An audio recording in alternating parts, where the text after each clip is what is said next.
Big right hand over the top. He already Gamboa is stunned. Gamboa's hurt in a big way. Oh boy. There's a left hook connecting. Oh, look at that combination. Down goes, and this one is over. Former Unified Champion at Olympic Gold Medalist, binarako lang ni Pitbull Cruz. Nagulat sa batong kamao ng alaga ni Pacman at MP Promotions. Sa videong ito mga idol, ididetalye natin ang bakbakang Isaac Pitbull Cruz versus Yuriorkis Gamboa. Magandang araw mga fight fans at welcome back sa Sports Manda. Ika-6 ng Abril taong 2022, napabilang bilang co-main event ng Spence vs Ugas ang duelo sa pagitan ni Yuriorkis El Ciclón de Guantanamo Gamboa at Isaac Pitbull Cruz. Bakbakan sa pagitan ng Cubano at Mexicano, kaya inaasahang maaksyon ang laban. Galing sa back-to-back losses si Gamboa, 12-round technical knockout ang natamo sa kamay ni Tank Davis noong December 2019.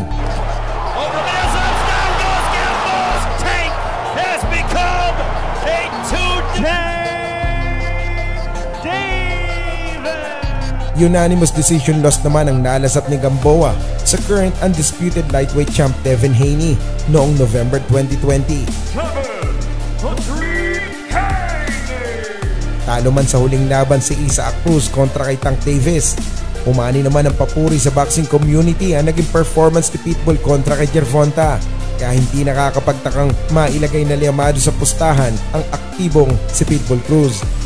Ang problema, mahigit 18 months nang nabakante si Gamboa, kaya inaasahan na makapal na kalawang pag-akyat sa lona. Tale of the tape na tayo mga idol. Mas matangkad at mas mahaba ng bahagya ang reach ni Gamboa, pero sumampa na sa 40 si Yuriorkis kontra sa 23 na edad ni Pitbull Cruz. Walang kamalay-malay ang batang ito, nabilang na palang oras niya sa ibabaw ng lona. Literal na binaboy ang pagkatao at halos babaklas ang panga ng tamaan ng malutong na suntok.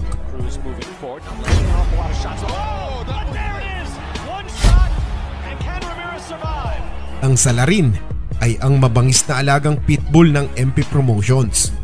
Tara mga idol at namnamin natin ang istoryang ito. Magandang araw mga fight fans at welcome back sa Sports Manda. Taliwa sa iba, gustong gusto ng karamihan na magtagisan ng lakas sa ibabaw ng boxing ring ang dalawang Mexicano.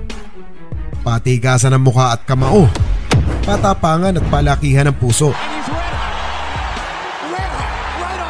Sa kasalukuyang era, bukod kay Canelo, meron pang isang popular na Mexican fighter na napaka-exciting lumaban. Ito'y walang iba kundi si Isaac Pitbull Cruz na nasa stable ni Sean Gibbons at MP Promotions. Sino ang makakalimot ng lapastanganin ni Pitbull si Diego Magdaleno sa round 1? Dahil sa mga nailatag na kapanapanabik na eksena, muling nailista sa paliga ang pangalang Isaac Pitbull Cruz at ang kanyang malas na kaduelo si Eduardo Zurdito Ramirez. September 4, 2022, mainit-init pa mga idol sa Crypto.com Arena, baluarte ng LA Lakers. Nailine up ang bakbakang Pitbull Cruz versus Eduardo Ramirez bilang co-main event ng heavyweight match ni na Andy Ruiz at Luis Ortiz. Pampagana sa main course kumbaga. Kahit nagaling sa 5 sunod-sunod na panalo, umaasa ang karamihan na lalamunin lang ng buhay ni Pitbull ang kababayang si Ramirez. Tale of the tape na tayo mga idol. Si Isaac Pitbull Cruz ay may impressive record na 23 wins with 16 knockouts, 2 losses at isang draw. Samantalang si Eduardo Zurdito Ramirez may numerong 27 wins with 12 knockouts, 2 losses at 3 draws. Ito ang full fight highlights kung saan pinalasap ni Pitbull ang unang knockout loss sa kartada ni Ramirez. And can Ramirez survive? Este hombre te desconoce, le mete a la izquierda, dolorosísimo, tiene que terminarla ya.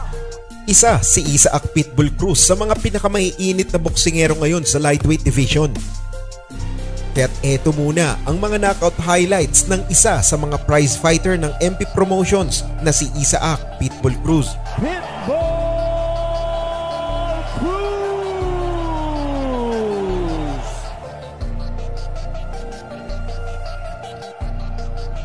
Tiempo, play it duro.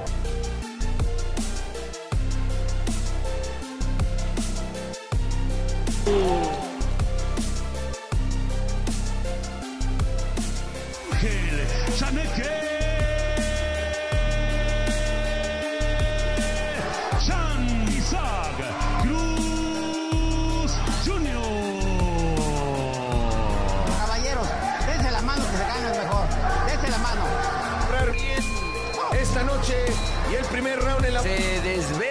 noche de puños, el de la ciudad del campechano, a un hombre que fue incluso campeón de Melchor Cup, que ahora lo veo como subió a la báscula como con 8 kilos de más, sino el pleito porque el Pit viene decidido a terminar rapidito de piernas. Ahí está la mano de Cruz, 1, 2, campechano, y puede ser un pleito importante. Ayuda al Cheneque a mantenerse y otra vez hizo Don Gelacio porque el pleito se pone bueno.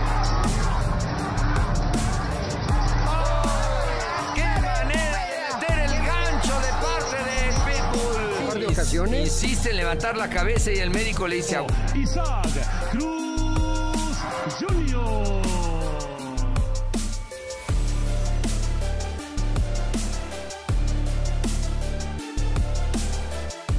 Is our co-main.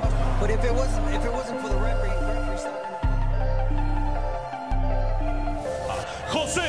Josecito Félix Jr. Isaac Cruz Jr. De calzoncillo rojo con plata Con la nuca y con la cabeza. para este primer episodio. Sonó la campana. Con el pantaloncillo negro, 9 de sus últimos 10 triunfos de la tradición de sábados de box con Marcos Villasana Jr.